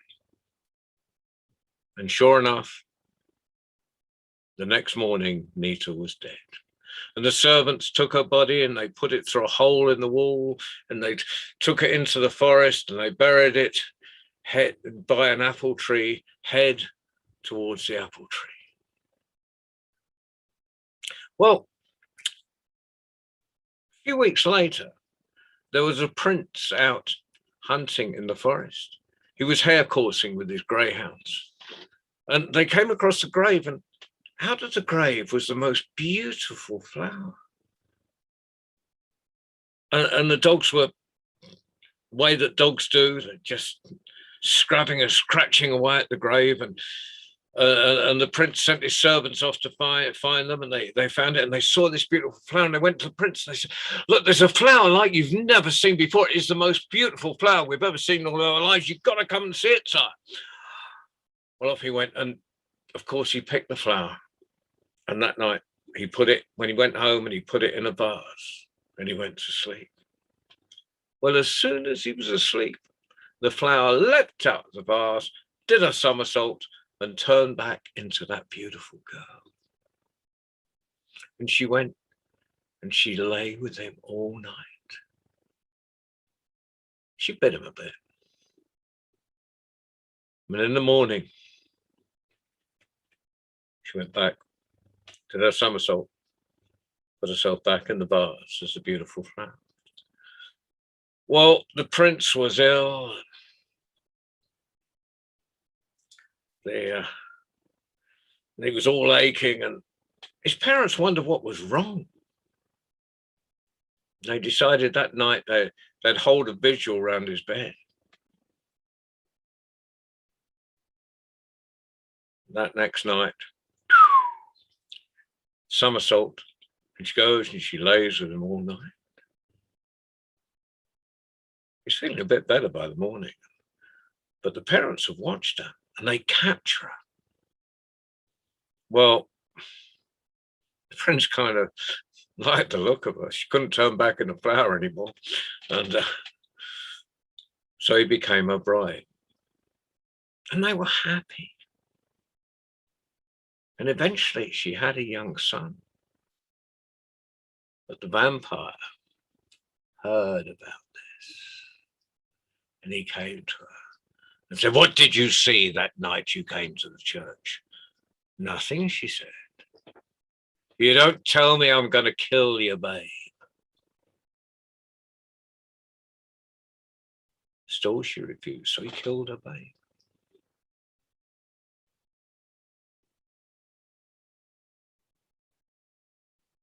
He said, now tell me. If you don't tell me, I'm going to kill your lord. And at this point, screaming with anger, she shouted, God burst you!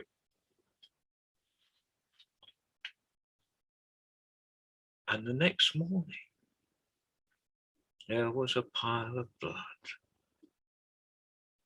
It was 2 hands deep. And there was the remains of the vampire inside. She turned to the prince's father. She said, put your hand inside and pull out his heart. And the king put his hand inside and pulled out the heart. And she took that heart and she went to the grave of her babe and put the heart on the babe. And the babe was alive again. And she rocked in its arms. And she went to the grave of her father and her mother and put the heart on her mother first and then her father, and they were both alive. Now, I don't know if they had eternal life or not, but since then, I haven't heard of any of that family die.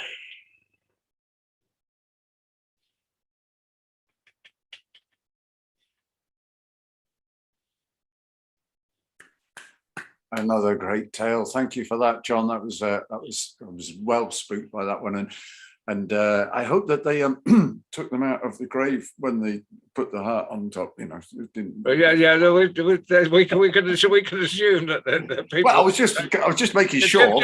Just a small detail I should make clear in the next telling. And if I could cut in at this point, if people want to donate, because Gary runs these and he puts his energy into this to try and raise some money for the festival, either go to the website and below where it says Rock the Kasbah, there's a little top hat, and they can click on that, and that will take you straight to the PayPal for it. Or if they go paypal.me/Festifund 2000, no, Festifund 2022, 2022. That will take you straight to the PayPal. If you're watching on Facebook, of course, that's probably the easiest way to do it. And I'll just drop that in. And I've got to once more thank all the riads that have supported us, because without those riads, without Riad, Chayma, and all the other riads that have supported us, there would be no festival. So thank you both. That was brilliant, and thank you for making that announcement, John. In your head, do you have a vague idea of how much we've managed to pull together through these sessions? Well, through the sessions, we're getting towards £300, 250, 300, and then we've got another 400 come in on the GoFundMe, which is probably driven quite a bit by these sessions. So, you know, we've got about, you know, we're getting towards £700 at the moment. That's nice. I mean, and it's been fun. It's a great start. It's a great, I emphasize this to anyone who is listening out there. It is a great start. Let us keep the momentum up. Keep it rolling and rolling and rolling. Because I've got to feed all these herberts when they get out there. And you know what storytellers are like. You know, they'll take no notice of this next line, the Riad. They'll eat you out of house and home. If there's food on the table, I mean, whew. Yeah, well, storytellers, yeah. Yeah. And I also tell wonderful stories in the process. Absolutely. Yeah. And we would love to. I'm going to say this. We would love to run a night in the Riad, either just for the guests in the Riad, or bring a few storytellers around to it. So you have a really special night in the Riad, because you've seen how wonderful Gary is at running nights. So you're very lucky. You're both very lucky. Gary, you're the luckiest, right? I am. Okay, I'm going to hand it back to you now, Gary. Okay, well, a couple of things. And one thing is that I think it would be interesting for us, or possibly a good thing for us, to try and at some point maybe have a discussion about what might actually happen when we all get out there. I don't know if anybody's been. Now I can answer that question. No, I can't actually answer that question, but I can say when the question will be answered, because I'm going out to Marrakesh on the 8th, and I'm staying out there. It's not a school holiday, so you two won't be out there, unfortunately. So, but I could knock on the door and just peek into your Riad. And I'm going out there from the 8th to the 18th, and I'm going to be working so I can physically see all the venues and things, and I'm going to be working on a program. And I mean, if you happen to be out there for a few days, just let me know, or let Mike know, and Mike will let me know. So by the end of November, there will be a shape. Great. The other thing I was going to say was, just very quickly, what would be the possibility of having some Moroccan storytellers on Shake the Kasbah? Rock the Kasbah. Well, that's another thing I'm going to be working on when I'm going out there. I'm going to be linking up with the Moroccan storytellers, and so I shall be. You will meet one on the next. You get a word in edgeways. Yeah. Not ours, but Amy Douglas's one, because it's you, me, and Zuhair. Yeah. So we will, and in the festival itself, Moroccan storytellers are going to be, of course, well woven into the festival, or else Ali will never speak to me again. It'd be nice to have some, if they wanted to come along to one of these sessions, and it'd be fantastic. Yeah, if they wanted to, that would be great. Okay, so I don't want to drag the evening on too long because I know that Ali has got to go to bed at some point. He's been keeping things rolling here. But so I'm going to, first of all, thank all of the storytellers that have come and shared a tale with us this evening. Sarah and Shane and Keith and John and David, who's left us. And in advance, Baba, but I'll thank you at the end anyway. And we'll swiftly move on to our last story, and our last storyteller, Baba C. The floor is yours, my friend. All right, so my story is going to go in a slightly different direction.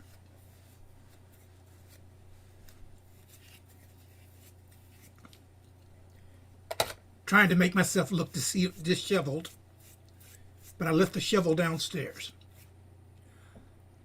So when I was a youngin' in another century, one of my favorite authors was Edgar Allan Poe. I hope I said his name right. And so, with apologies in advance, I'm going to tell a story. I'm going to tell a variant on one of my favorite stories. I've kind of upgraded and add a little African American cultural twist on it. And I hope that you enjoy it.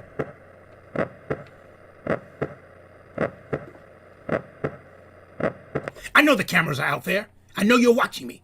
I know you're watching. You're always watching. And you have someone new to come in and talk to me, but you're not going to trick me. You're not going to trick me. You're not going to trick me. I know you think I'm insane. But I assure you I am not. You see, I love the old man. Now, I come from a family that has to deal with heterochromia, where we have different color eyes. And he had heterochromia iridus, which means that one eye had different colors within it. Now, he was actually my great uncle, but the people in the family whispered about him. He was seldom invited to events, but he always showed up. He had quite a bit of money, so folk kind of tolerated him because they said he was eccentric, and they would whisper things about him and his roommate of 40-odd years. Turns out my great uncle had several roommates over the years. Roommates. It took me a while to figure out what they meant by roommates. But I really liked him. He was a strange fellow.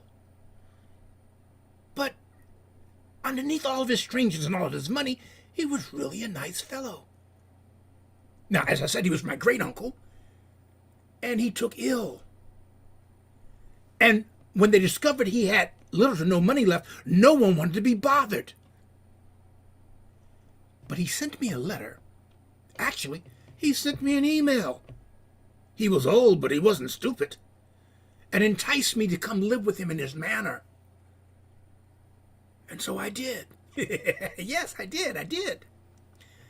Now, it turns out that I was going to be his caretaker. Yes. But he didn't want me to leave the house unless it was absolutely necessary. And this is where the internet comes in. Because we could order food, we could order clothes, anything we needed. I could get on the internet and order, and he was very happy with this. But he had bouts of weaknesses where he was ridden to his bed. And he had sometimes to sleep with this mask over his face. I think they call it sleep apnea. And other times he had a monitor, a portable monitor that would keep his heart beating.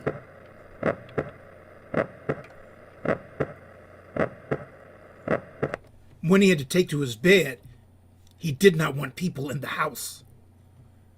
And so I sat with him. And when he was feeling better, he walked about the house, and occasionally we left and went places and came back. And believe it or not, sometimes he'd go out about on his own. But as I said, he had these bouts of weaknesses. And he would be bound to his bed. To make matters worse, he had cataracts, and he had to go in to have operation. And they don't like to do operations when you have cataracts when you're Well, we never really did know how old he was. I'm thinking he was in his 90s. He had one eye that was multicolored. But after the operation, it turned a hideous kind of grayish, whitish. It looked like pus was in his eyes. And this vexed me to no end. But as I said, I liked him. We played chess, and he beat me every time. He was a nice guy. He would not have televisions in the house, but I had a phone. So did he. But sometimes at night, I would hear him hooked up to his machine.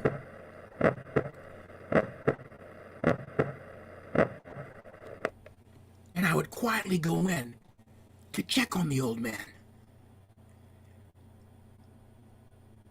And that eye, that pus-looking eye, would catch the light from the hallway.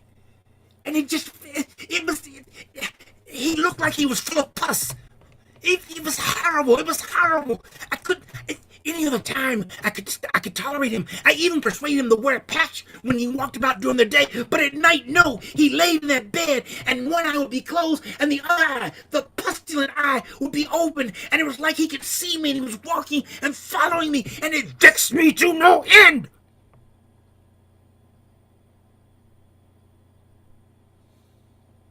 Now, there was some talk that I would inherit what little he had left, but I wasn't concerned with that.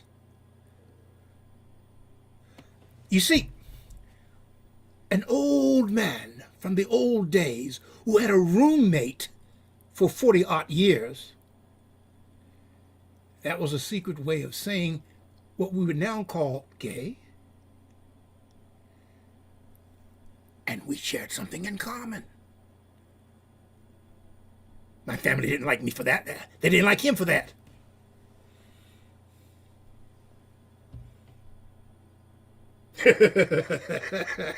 I see you looking at me. I know what you're thinking. But no, I'm not mad, and I'm not crazy. And I'll prove it. One night while checking on the old man, and that pestilent eye began to reflect the light off the hallway, I decided that eye had to go. And the only way the eye could go was that he had to go too. And so I began to plot and make my plan. You see, money can get many a things. And I actually hired someone old and withered to play the part of my uncle going on a trip, as he did from time to time.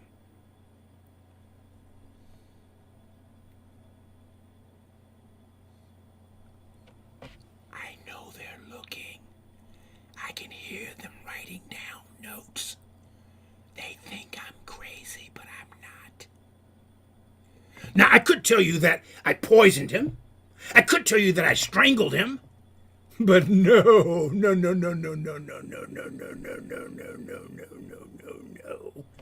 A little air bubble in a vein.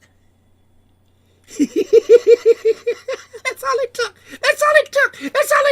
But he opened that other eye, the good eye, and he looked at me, and I could tell that he knew that I just betrayed him, and he opened his mouth to scream, but I grabbed the pillow and held it over his face, and he struggled. Damn, he was a strong man. He was 90 years old, but as strong as I, and he struggled, and he struggled, and he struggled, until he struggled no more.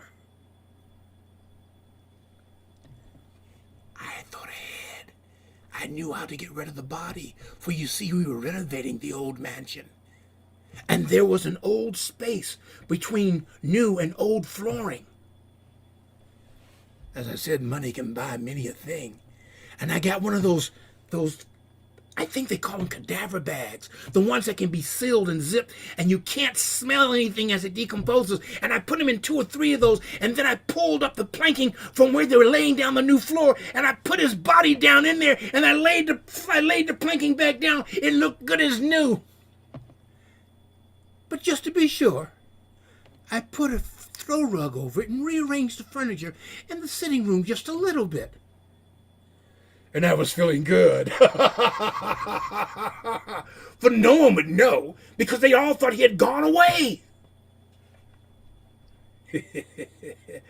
And that's when it started.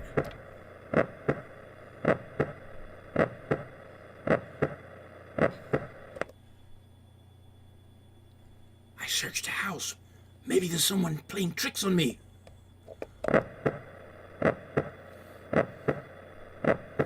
But no, there was no one in the house. I checked for some type of electronic trickery, maybe a hidden microphone or speaker. But no. About 3 nights later, there was a knock at the door. I wasn't expecting company. Who is it? It's the police. We're doing a wellness check on the elderly. Oh, but I had nothing to be afraid of. Not even a cadaver dog would be able to sniff this one out. So I bid them in. Come in, come in, come in. A wellness check? Well, as you can see, I'm fine. No, we've come to check on the elderly gentleman. Oh, I'm afraid you just missed him. He went on one of his jaunts. Well, we were told he can't travel well. Listen, he can do what he wants to do when he wants to do it. He has a small thing that makes oxygen for him, and he has a little device that makes his heart beat regularly. So I imagine he'll show up in a fortnight or two, as he usually does after he goes on these jaunts. Do you guys hear anything? No. Should we? Are you sure you don't hear anything? No. What do you think you're hearing?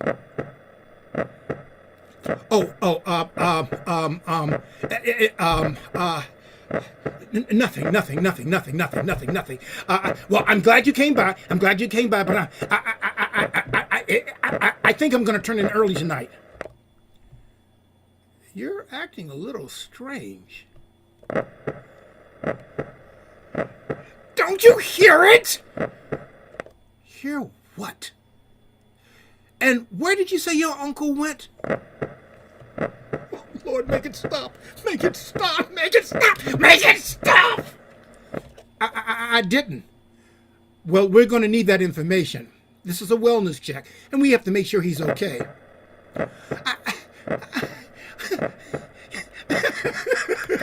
Don't you hear that? Can't you hear it? Can't you hear it? Hear what? Listen! That heartbeat! It can't be beating! It can't be beating! I made that heart cease! It can't be beating! Stop that hellish noise! Can't you hear it? That horrible, horrible heart! Make it stop!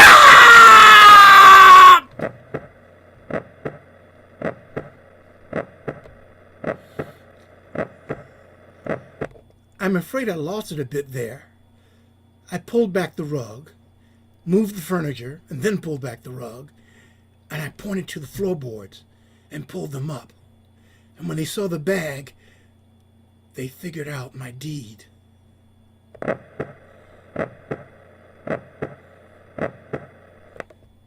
They were quite nice about it. They quietly cuffed me and took me out into the yard and put me in the back of the car.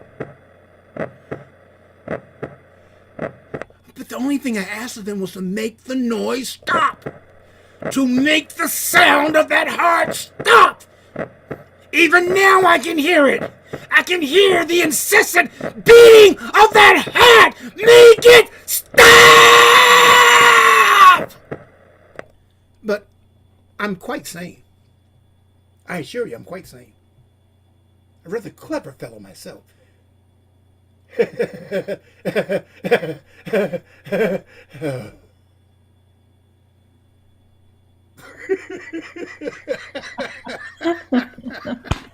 Oh, that was fantastic, Babasi. Fantastic. I think they heard you in Wisconsin then, did they not? I think the people across the street did. Yeah, well, what worries me is that during the festival, I'm in the house next to you. I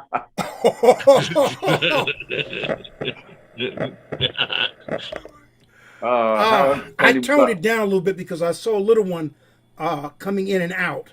Yeah. You toned it down. Yeah, I toned it down a little bit. Did anybody have the Babasi pinned on their screen? Did you have him full screen? Because it was just so captivating. It was just like, wow.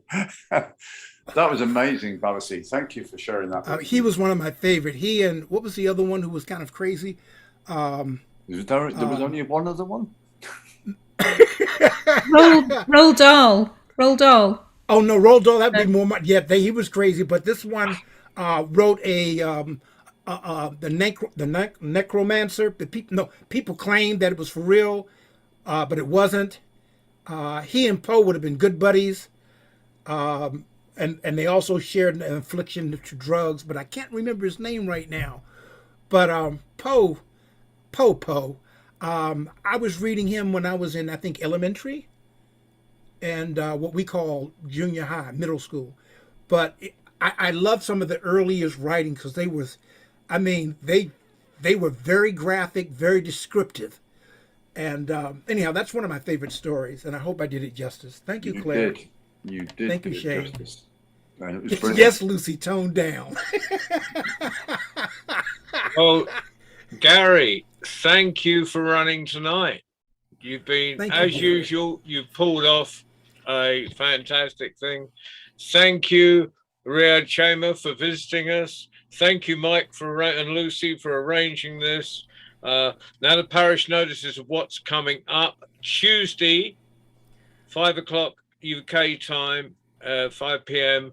is our young tellers, which is our 18 and under tellers, and we have tellers from India, from Gaza, from Nigeria, and anywhere in UK, or anyone that cares to join us. But that's kind of the range, and hopefully after the festival there'll be young tellers from Morocco. That's what I'm hoping. And then on Friday for our stories for children, you might want to bring your little one to this one. We've got Shelley Verma, who's an Indian storyteller who lives in Switzerland. She's a brilliant teller. And we always, every Friday at 6 o'clock, and you can catch up on all these on the archive, is that we always have stories for children at 6 o'clock on Friday evening. So and then next Sunday, Keith will be back with us because it's the worldwide story round, and anyone is welcome to come and do a story or a poem on that. So it'll go on and on. And from your point of view, Gary, so you don't get caught by a surprise, the next 4 weeks from now is the 14th of November. So that's so you're get your pen out. And so 14th of November would be the next Rock the Kasbah. Yeah, okay, I'll do it. And then that's plenty of notice so that I can ask the day before again. Yeah, well, it seems to work. It does, doesn't it? Yeah, but Mike is the only one who has to think in advance. But I think he's gone so far in advance, he's got the next riad lined up, haven't you, Mike? We have, yeah. Chris and Mike Hugo of, they have Kasbah Tupkal, but they have a lovely riad in Marrakesh called Riad Les Yeux Bleus, and that will be the featured riad next time. And Fantastic! I think the manager is who's a Moroccan, will be representing them, but I'm afraid I haven't met him, so we'll see. That will be a surprise. But Riad Les Yeux Bleus is a wonderful house. Well, I should be out there at that point, so. You could do it from the riad, maybe. I could. I could maybe go around the riad if you can arrange that. That would be brilliant. We'll talk about that. Right now, we just want to thank everyone. and have yourself a wonderful, scary season. We're doing scary Sundays, scary Sundays. It's turning into scary Sundays. Scary stories again next Sunday. Actually, the truth is, all our storytellers are rehearsing, because the one day we know we're going to earn is the 30th, is just Halloween itself. So we're all practicing on Zoom so we can go out there, and because we only use these stories once a year. So we suddenly have to stop being sweet and nice and get all on this one. I had a Halloween connection. My father was born on Halloween. Well, that and kind once of in my youth, I asked him, were you a trick baby or a treat baby? He never answered that, but the look on his face told me I might have crossed the line. Or through the veil. Anyway, thank you very much. Thank you, Ali, for driving the magic carpet one more time. Thank you, Ali. It's been a fantastic night. Thank you. Thanks, everybody. Thank you. Thank you. Thank you, everyone. Bye. Thanks. Bye. Until Bye. the next time, to be continued. To be continued. See you all. Don't have any nightmares. How about daymares? Definitely not. See you, folks. Bye-bye.